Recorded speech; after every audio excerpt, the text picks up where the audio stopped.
So hi students, welcome to Karthikes academy. So ఎలా ఉన్నారు? So త్వరలో జనవరిలో మనకి జాబ్ క్యాలెండర్ రాబోతుందని మన మంత్రి లోకేష్ గారు చెప్పడం జరిగింది. సో మరైతే జనవరిలో వచ్చేటువంటి ఈ క్యాలెండర్లో ప్రధానంగా గ్రూప్ 1, గ్రూప్ 2 మరియు ఇతర కాంపిటేటివ్ ఎగ్జామ్స్కి ఉండేటువంటి అవకాశం అయితే ఉంది. కాబట్టి సో మన కార్తికేస్ అకాడమీ లాంగ్ టర్మ్లో సో గ్రూప్ 1 మరియు గ్రూప్ 2 ఎస్పెషల్లీ ఏపీపీఎస్సీని ఫోకస్ చేసుకుంటూ కొత్త బ్యాచెస్ అనేవి ఈ సెప్టెంబర్ 25 నుంచి అయితే ప్రారంభించడం జరుగుతుంది. సో మీ అందరికీ తెలుసు, కార్తికేస్ అకాడమీ గత 10 సంవత్సరాలుగా విశాఖపట్నంలో బోత్ ఆఫ్లైన్ మరియు ఆన్లైన్లో హైయెస్ట్ క్వాలిటీ ఆఫ్ ఎడ్యుకేషన్ అందిస్తుంది. అండ్ ఎక్స్పర్ట్ ఫ్యాకల్టీ యొక్క ఆధ్వర్యంలోనే మన క్లాసెస్ నిర్వహిస్తున్నాం.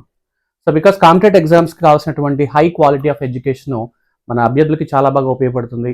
And quality of test series కూడా మీకు అవైలబిలిటీగా ఉంటాయి. అండ్ ఎస్పెషలీ మెటీరియల్స్ కూడా మన కార్తికేస్ అకాడమీ ఫ్యాకల్టీస్ తోటి తయారు చేయించినటువంటి ఈ మెటీరియల్స్ 100% స్టూడెంట్స్కి చాలా బాగా హెల్ప్ అవుతాయి.